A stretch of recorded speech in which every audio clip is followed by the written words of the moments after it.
میرے نبی نے پورے مکے سے بغاوت کیا ہے، یس اور نو کی؟ ہر سردار کو گلے سے پکڑ کے بغاوت کی، چھپ کے کیا تھا؟ سامنے کھڑے ہو کے بغاوت کی۔ یہ والا حصہ کیوں مس کیا؟ اس لیے ذرا آپ اپنی زبان کو بھی لگام دیں۔ میڈیا اس وقت پاکستان کے حالات آپ کو پتہ ہے دنیا کے سامنے کہ کیا ملک کس کنڈیشن میں جا رہے ہیں۔ آپ کو پتہ ہے اس حدیث کا نا افضل ترین جہاد کیا ہے؟ بغاوت۔ یہ آپ کے اندر ہے، لیکن آپ ایجنسیوں سے، فوج سے ڈرتے ہو، آپ منہ سے بولتے نہیں ہو، ڈرپوک آپ ہمیں کہہ رہے ہو۔ ندیم ساحل ندیم صاحب کا میرے خلاف ایک کلپ بہت وائرل ہوا ہے، اس پہ میں نے کچھ ریکارڈ کروایا بھی تھا، لیکن بہت سارے لوگ مسلسل رابطہ کر رہے ہیں۔ مجھے ساحل ندیم صاحب نے یہ کہا ہے کہ مفتی صاحب ڈرتے ہیں اور دو نمبری کر رہے ہیں، تو اور دو نمبری کی دلیل انہوں نے یہ دی ہے کہ میں نے حدیث آدھی سنائی ہے۔ جی رک جائیں، پہلے ان کا سوال تھا۔ جی مفتی صاحب کون ہیں؟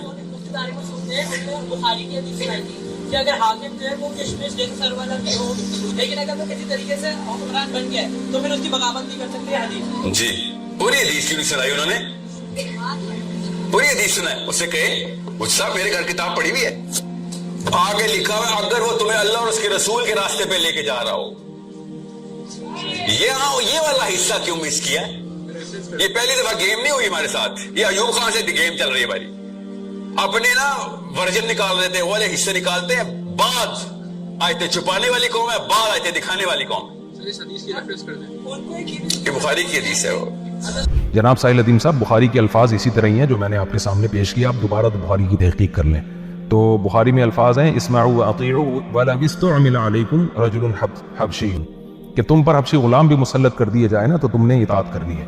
آپ نے باقی یہ جو بات کی ہے کہ بعض حدیثوں میں اس طرح کے الفاظ آتے ہیں ما اقاموا فیکم الدین، جب تک دین قائم رکھیں یا کتاب اللہ پر فیصلہ کریں، تو اور پھر اس سے آپ نے یہ ثابت کرنے کی کوشش کی ہے کہ اگر حاکم وقت کتاب اللہ کے خلاف ہمیں آرڈر دے گا تو ہم نے اس کی اطاعت نہیں کرنی۔ تو کس بے وقوف نے کہا ہے کہ حاکم وقت اگر قرآن و سنت کے خلاف فیصلہ کرے تو بھی آپ نے اس کو فالو کرنا ہے؟ آپ نے یہ الزام ہمارے اوپر لگایا کیوں؟ تھوڑی سی سینس سے کام لے لیا کرو آپ۔ ہم نے کب کہا ہے کہ حاکم وقت اگر شریعت کے خلاف آپ کو لے کے جائے تو بھی آپ نے اس کی اطاعت کرنی ہے؟ یہ کہاں سے آپ نے علماء کے ذمہ یہ الزام تھوپ دیا ہے؟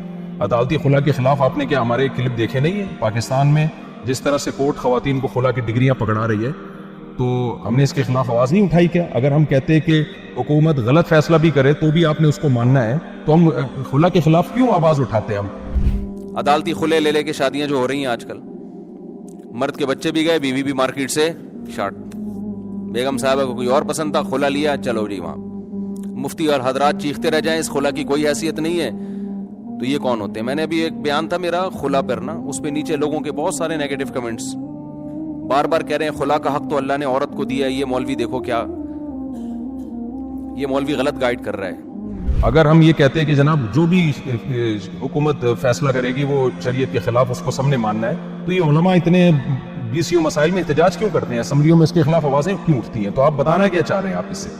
ہاں، اگر آپ یہ کہنا چاہ رہے ہیں کہ حکومت کے خلاف بغاوت کی جائے گی، اور آپ نے دلیل دی ہے اس کلپ میں کہ وہ جو آگ میں نا بچوں کو ڈال دیا، جو بادشاہ تھا اصحاب الاخدود کا جو واقعہ والسماء ذات البروج میں اللہ نے بیان کیا ہے، جس واقعے کی طرف آپ نے اس کلپ میں اشارہ کیا ہے کہ وہ بچے جو تھے وہ تو بادشاہ کے سامنے اڑ گئے تھے، یعنی وہ قوم جو تھی بادشاہ کے سامنے اڑ گئی تھی، اور بادشاہ نے خندقیں کھدوا کے سب کو آگ میں ڈال دیا تھا۔ اس پہ آپ نے مجھے لتاڑا ہے کہ یہ سب برے لوگ تھے۔ بھائی آپ تھوڑا سا کھوپڑی استعمال کیا کرو، وہ واقعہ آپ کے خلاف جا رہے ہیں۔ بادشاہ اپنی قوم کے لوگوں کو کفر پہ مجبور کر رہا تھا، لیکن قوم کافر نہیں بنی، حالانکہ اللہ نے ایسے موقع پہ اوپر سے کلمہ کفر کہنے کی اجازت دی ہے، الا من اکرہ وقلبہ مطمئن بالایمان، قرآن کی آیت ہے کہ اگر کوئی تمہیں کفر پہ مجبور کرے، جان کا خوف ہو، تو آپ زبان سے کلمہ کفر کہہ سکتے ہیں، لیکن عظیمت یہ کہ نہ کہیں آپ کلمہ کفر، شہادت قبول کر لیں۔ تو اس قوم نے بادشاہ کے خلاف بغاوت نہیں کی تھی، نہ تلوار لے کے حکومت کے خلاف وہ لوگ نکلے تھے۔ بادشاہ نے ان کو کہا کہ تم کافر ہو جاؤ، انہوں نے کہا ہم کافر نہیں ہوں گے۔ تو ہم بھی یہ کہتے ہیں کہ بادشاہ اگر آپ کو کہنا اسلام چھوڑ دو تو آپ مت چھوڑو۔ تو یہ آپ کس دلیل سے کیا نکالنا چاہ رہے ہو؟ یعنی کون سی دلیل دے رہے ہو اور اسے اخذ کیا کر رہے ہو؟ کون سی تلوار لے کے بھیجا تھا موسیٰ علیہ السلام کو؟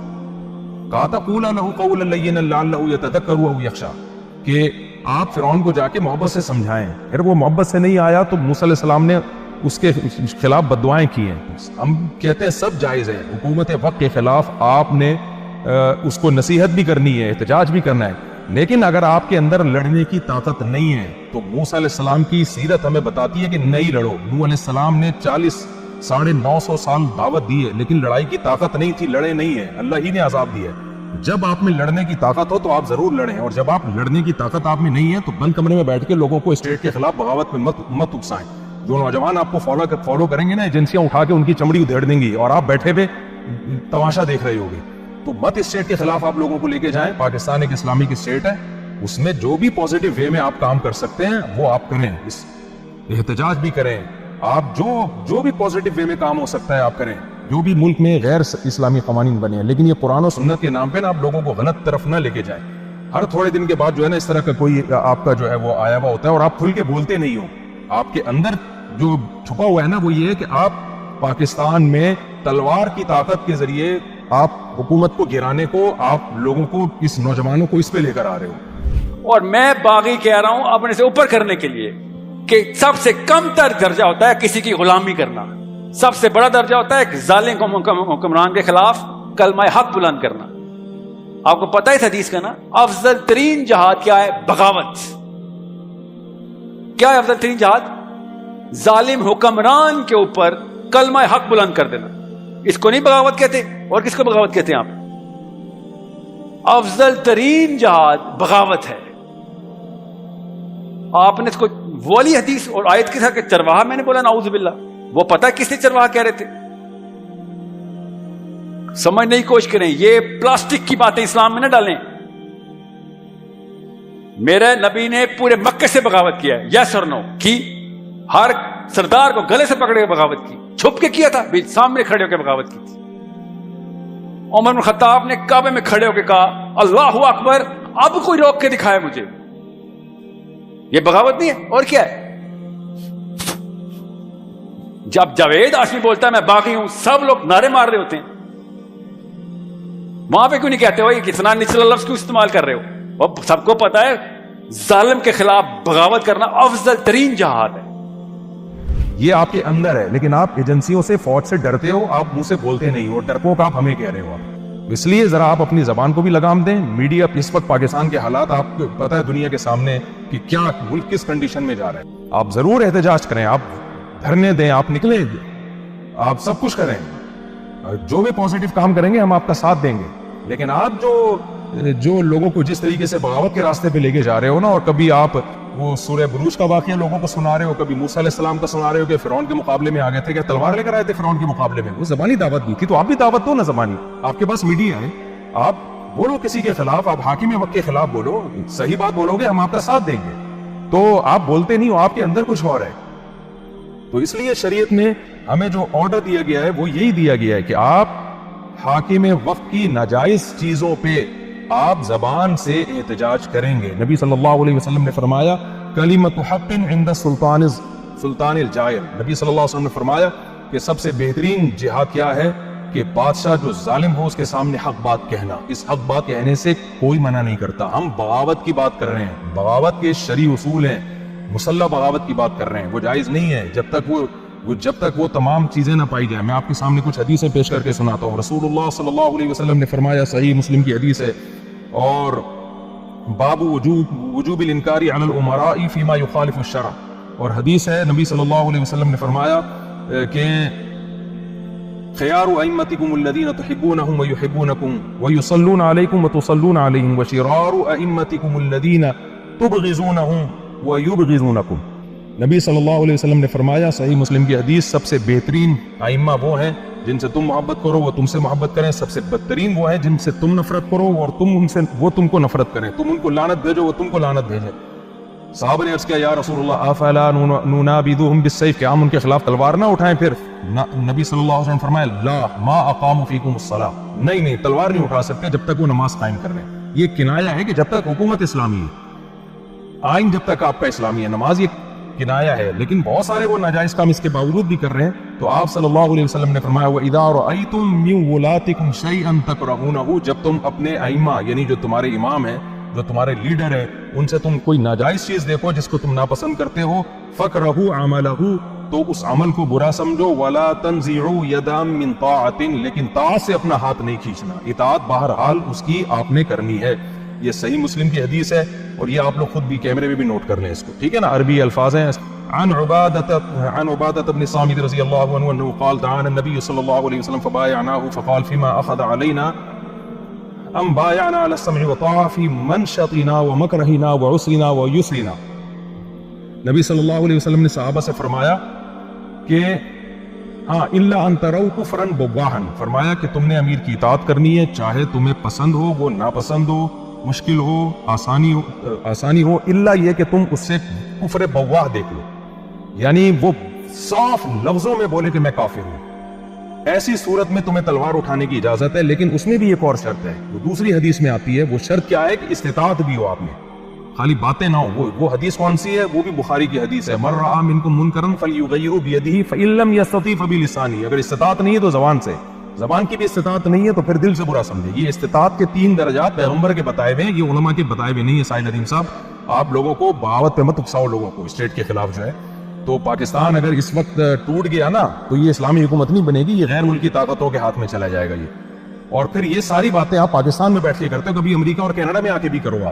آپ کو پتا ہے کہ وہاں فل اجازت ہے میڈیا پہ جو آئے منہ پہ جو ہے نا اسٹیٹ کے خلاف جو مرضی بولتا رہے.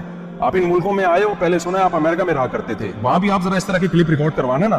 پاکستان کو تو آپ کہتے ہو کہ یہ کافروں کا ملک ہے، کفری ممالک ہیں. یہ امریکہ کینیڈا تو خالصتاً کافر کنٹریز ہیں.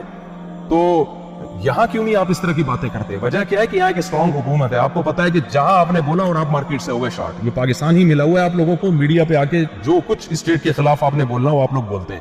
تو آپ کسی سیاسی جماعت سے اختلاف کرتے ہیں، آپ اسٹیبلشمنٹ سے اختلاف کرتے ہیں، 100 دفعہ کریں آپ، لیکن اسٹیٹ کے خلاف آپ لوگوں کو مت لے کے جاؤ. ہم مسلسل آپ کے، میں بہت عرصے سے کلپ دیکھ رہا ہوں، آپ کی تحریک کا جو کچھ باتیں آپ کر رہے ہو نا، ان سب کا حاصل پتہ ہے کیا ہے؟ ان سب کا حاصل یہ کہ بیوی کو شوہر کے خلاف، اسٹوڈنٹس کو ٹیچرز کے خلاف، اور اولاد کو ماں باپ کے خلاف، بہوؤں کو ساسوں کے خلاف، اور عوام کو علماء کے خلاف. یہ ذہن آپ پبلک کا بنا رہے ہیں. آگے چلتے ہیں. حضرت سعید ابن غفلہ کہتے ہیں مجھ سے حضرت عمر رضی اللہ تعالیٰ عنہ نے فرمایا اسمع واطع وان امر علیک عبد حبشی ان ضربک فاصبر وان حرمک فاصبر وان اراد امرا ينتقض دینک فقل سمع وطاعت دمی دون دینی. سبحان اللہ. حضرت عمر رضی اللہ تعالیٰ عنہ نے فرمایا کہ سنو اور اطاعت کرو اگرچہ حبشی غلام تم پر امیر بنا دیا جائے، اور اگر وہ تمہیں مارے، ان ضربہ کا فصبر، وہ مارے تو تم نے صبر کرنا ہے. یہ میں نہیں کہہ رہا، آپ کہہ رہے ہو نا، آپ علماء جو ہے ڈرتے ہیں اور عوام کو بزدل بنا رہے ہیں. یہ حضرت عمر کا ارشاد ہے. فرمایا اگر وہ تمہیں مارے تو تم نے صبر کرنا ہے، ان حرمہ کا فصبر، محروم کرے تو بھی صبر کرنا ہے، اور اگر کوئی ایسا کام کا تمہیں حکم دے جو تمہارے دین کے لیے نقصان کا ذریعہ ہو تو تم نے اس کی اطاعت کرنی ہے، لیکن اس کو کہنا ہے کہ میرا خون لے لو مگر مجھ سے میرا دین مت لو.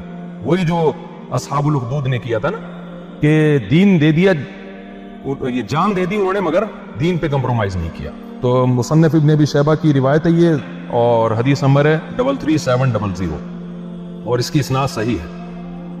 آگے چلتے ہیں. اس طرح کی بہت ساری حدیثیں ہیں. ایک منٹ، یہ تو میں نے جلدی میں نا، کیونکہ میں اس وقت بیان کے لیے جا رہا تھا، لوگوں کا اصرار تھا کہ بھئی آپ.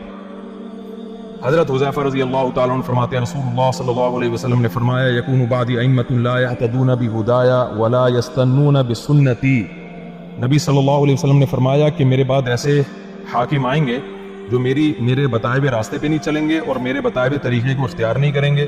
وَسَيَقُومُ فِيهِمْ رِجَالٌ قُلُوبُهُمْ قُلُوبُ الشَّيَاطِينِ فِي جُثْمَانِ الْإِنْسِ، یعنی انسان کے جسے میں شیطان ہوں گے وہ. حضرت حذیفہ فرماتے ہیں کیف اصنع یا رسول اللہ ان ادرکت ذلک، اگر میں وہ زمانہ پالوں تو پھر میں ان حاکموں کے ساتھ کیا کروں میں؟ نبی صلی اللہ علیہ وسلم نے فرمایا تسمع وتطیع الامیر وتطیع للامیر، فرمایا تم نے پھر بھی حاکم کی بات سننی ہے اور امیر کی اطاعت کرنی ہے. وَإِن ضَرَبَ ظَهْرَكَ، اگرچہ وہ تمہاری پشت پہ کوڑے مارے، وَأَخَذَ مَالَكَ، تمہارا مال بھی تم سے چھین لے، فَالسَّمْعُ وَالطَّاعَةُ، فَاسْمَعْ وَأَطِعْ، پھر بھی اس کی بات سننی ہے اور اطاعت کرنی ہے اس کی، یعنی غیر شرعی چیزوں میں نہیں، لیکن پھر بھی اس کو حاکم ماننا ہے آپ نے.